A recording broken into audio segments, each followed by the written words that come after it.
21শে August 2004 বাংলাদেশের ইতিহাসে এক কালো অধ্যায়। পৃথিবীর কাছে বাংলাদেশকে জঙ্গি রাষ্ট্র হিসেবে প্রতিষ্ঠিত করবার এক সফল অভিযানের নাম 21শে আগস্ট গ্রেনেড হামলা। এই হামলার মাধ্যমে বাংলাদেশের রাজনৈতিক দলগুলোকে দুই শিবিরে বিভক্ত করে দেয়া হয়।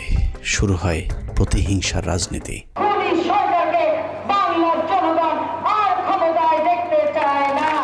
বাংলাদেশের রাজনীতিতে বিভাজনের সীমারেখা টেনে দিয়ে কার লাভ আর কার ক্ষতি সেই হিসেব করলেই বেরিয়ে যাবে কারা ঘটিয়েছিল নৃশংসতম সেই হত্যাকাণ্ডের ঘটনা।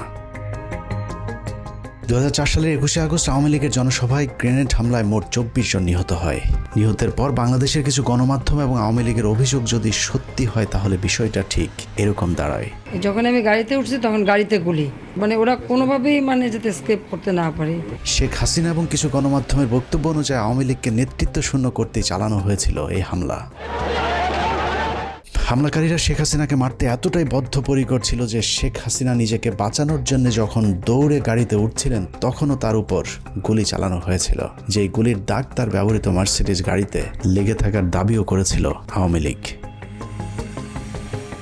ভাগ্যক্রমে হাসিনাকে মারতে না পারলেও হাসিনার লোকজনের উপর চরম নির্যাতন চালানো হয়েছিল, এমনকি লাশ নিতেও নাকি বাধা দিয়ে